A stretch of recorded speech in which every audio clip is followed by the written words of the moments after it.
Conversar sobre uma questão que está preocupando bastante o Brasil, é o sarampo que voltou a nos assombrar. A Flávia Oliveira, que é pediatra, está com a gente. Seja bem-vinda. Tudo bem? Bom dia. Bom dia. Obrigada pelo convite. Falar desse assunto extremamente importante, que assusta a todos, porque afinal de contas o sarampo não é uma doença exclusiva da infância, né? Pode atingir qualquer pessoa de qualquer idade, né? Pode atingir qualquer pessoa, mas os grupos de risco são os menores de 5 anos, os maiores de 30, né? E os imunodeprimidos também. Mas qualquer pessoa, em qualquer fase da vida, pode pegar a doença. Como é transmitido o sarampo? Então, o sarampo é uma doença infecto-contagiosa, altamente contagiosa, uma das mais contagiosas. Porque pode estar no ar, né? É quase uma influenza. Né? Se tem uma pessoa no ambiente com sarampo e as pessoas não estão vacinadas, a coisa espalha muito rapidamente.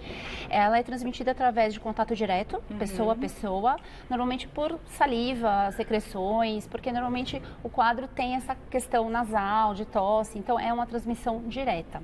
Mas uma coisa que é importante é que, por exemplo, se eu estou com sarampo, eu falo e está aqui, saiu a saliva e veio aqui, fica 2 horas, o vírus continua vivo. Ele sobrevive nos objetos, no ar e no objeto. Por até 2 horas. Por até 2 horas. Gente, o bichinho é resistente, hein? Ele é. Que loucura. Infelizmente, né?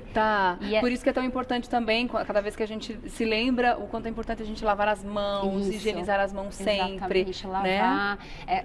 As pessoas ficam muito no álcool gel, mas se você tem uma sujidade, não adianta passar o álcool gel, você tem que lavar a mão, tá? No caso do vírus, mesmo tendo uma sujidade, ele não resolve, não por mata exemplo, o vírus. Se você vai lá e assou o nariz e tem secreção na sua mão, ou seja, tem uma sujeira, não adianta você só passar o álcool gel.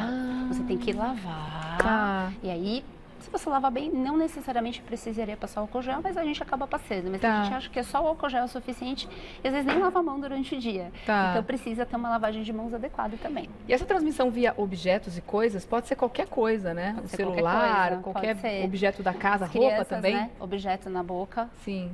Roupa também?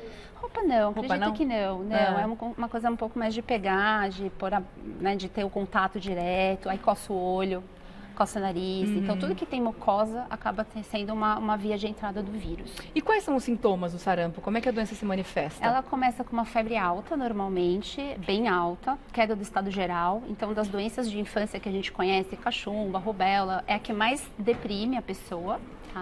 Começa essa febre e aí começam sintomas respiratórios, que confunde muito com gripe. Então dá coriza, tosse, conjuntivite, chama atenção, o olho bem vermelho.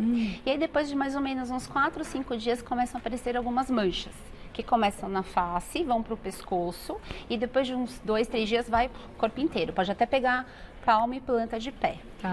E tem algumas coisas específicas, por exemplo, tem algumas manchas dentro da boca, que daí é o médico que vai ver, que chama manchas de Koplik, inclusive, que é bem assim característico. Quando vê, a gente sabe que é, Mas é o quadro como um todo que você consegue fechar. Mas o começo é que é o problema. Ele é muito parecido com outras doenças. Mas tem algum exame que pode ser feito no começo para a detecção do sarampo logo de início? Não.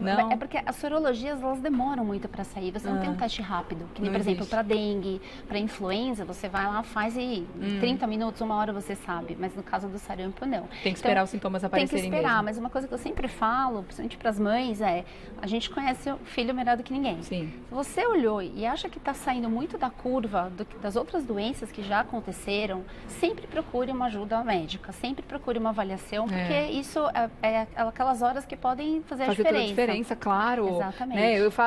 Aconteceu isso comigo não faz muito tempo. Eu acabei levando minha filha ao hospital por uma febre de dente, mas deu 39,5. Fiquei morrendo de medo. Tinha acontecido um monte de casos de dengue no meu bairro. Eu falei, não vou ficar aqui esperando, né? E fui, a gente resolveu, graças a Deus, era só dente. Mas no 3º filho eu paguei esse mico, fui pro hospital com febre de dente.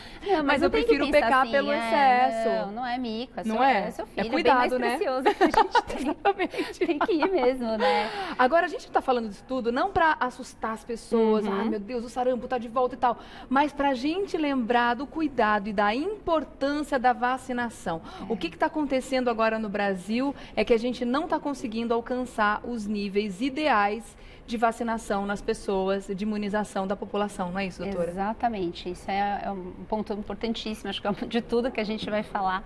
A gente estava até conversando antes de entrar aqui, que acho que tem 2 pontos em relação à vacinação no Brasil, Existe o antivacinismo, existe. Aqui uma corrente está ganhando força, né? Ganha força. Na Europa é muito forte, nos Estados Unidos também. Tanto que a gente está tendo aumento muito grande de casos de sarampo nos Estados Unidos, por falta de vacina mesmo. Agora, aqui do Brasil, eu julgo que tem dois problemas. O antivacinismo mesmo, pessoas que não querem vacinar porque tem preconceitos em relação à vacina, fake news que a gente vê de monte.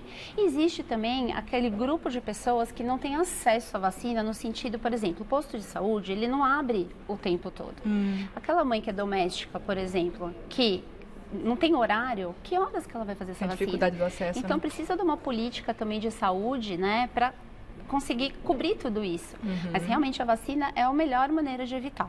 Né? E assim, a gente tem uma cobertura boa com a vacinação. Começa com que idade? Com 1 ano de idade e um reforço depois de 3 meses. Porque em torno de 15% das crianças não tem uma resposta completa na primeira dose. Por isso que é feito o reforço depois. E os adultos também. E aí são para a vida inteira? Para a vida inteira. Agora, vamos supor, uma dúvida muito comum. Doutora, eu já tomei, meu filho já tomou, mas agora está tendo um surto aqui na minha cidade. E todo mundo vai ter que ser vacinado. Tome a vacina. Isso é uma coisa local. Se tem dúvida que você não tenha tomado no passado. Ou está tendo um surto local, a gente não tome, lembra. Né? E o Brasil, assim, a gente tinha o título de erradicação da doença até começou em 2016 e a gente está praticamente perdendo, exatamente pelo aumento dos números de casos. Prestes a acontecer, infelizmente, começou o ano passado, em fevereiro do ano passado, aconteceu já os primeiros casos na fronteira, por causa da questão da imigração da Venezuela, dos venezuelanos. E lá está tendo um surto, né? Lá tá. Muito preocupante. Desses mais de 10 mil casos de sarampo que agora estão registrados, mais de 9 mil são no Amazonas e alguns em Roraima. Então, assim, o foco é lá. Aqui em São Paulo, é tudo caso que veio de fora, né? Então, por isso que quem está vindo em São Paulo, Rio de Janeiro, as outras cidades, assim, a preocupação é estar com a vacinação em dia. Mas quem está na fronteira é complicado. E o que aconteceu? Quando essas crianças vieram infectadas da Venezuela, elas encontraram uma população que não estava vacinada. E esse foi o grande problema, né? A taxa de vacinação está muito baixa no Brasil todo, e aí quando o vírus encontra uma situação propícia, ele se espalha. Ele é oportunista, né? Exato. Agora, essa onda, como a gente estava falando, essa onda anti-vacinação, muitas vezes o argumento que essas pessoas estavam usando, e usam ainda hoje, é com relação a fazer uma ligação com outras doenças. Quem toma a vacina do sarampo, rubéola, etc., as crianças têm uma chance maior de desenvolver autismo, por exemplo. Isso já foi pesquisado, estudado e caiu por terra, né, doutora? Sim, foi.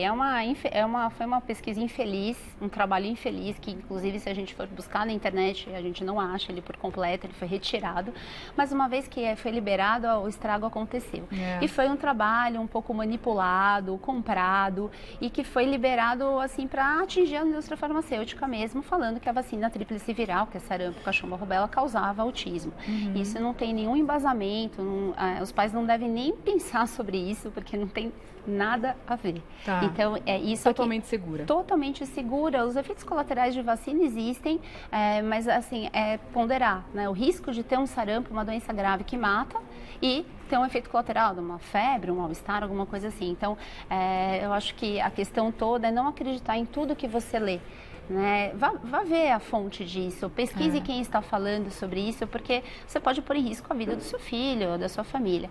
E uma coisa que eu sempre comento de vacina, sabe, é a necessidade da gente entender que a vacina é uma coisa que não é individual, ela é populacional. Se eu não tomo vacina e eu pego sarampo, eu passo o sarampo para outra pessoa que de repente não pôde tomar ou está doente. Então, já passou um pouco do ponto do meu direito, né? Eu tenho que o risco à vida das outras pessoas. Então, pondere muito sobre essas decisões. Quem pegou uma vez pode pegar de novo sarampo ou não? Fica imune depois? Pode, mas é mais difícil. Tá certo. Bom, gente, o recado está dado, né? Vamos nos vacinar, inclusive para os adultos, esse recado. Para os adultos que cuidam de crianças e para os adultos também prestarem atenção nesse recado e não deixar, né? Eu acho que uma das poucas coisas boas que a gente pode... Não vamos falar poucas, não, vamos ser mais otimistas. As coisas boas que o Brasil tem, uma delas é a gente poder comemorar a nossa política de vacinação, né? Sim, temos vacinas disponíveis, Exato. né? E o fato de afastar essas doenças daqui, mandá-las embora para sempre, é um dos motivos que nos orgulhe muito, tá? Então, ficou o recado. Eu quero agradecer à pediatra Flávia Oliveira por ter conversado com a gente sobre isso. Eu vou deixar o Insta para você fazer contato, @ doutora Flávia Pediatra, mas o doutor abreviado, tá? DRA.Flávia Pediatra. Podem mandar as dúvidas. Tá bom, obrigada. Obrigada, viu? Até a próxima, Obrigada. viu? Obrigada. Até obrigada. a próxima participação.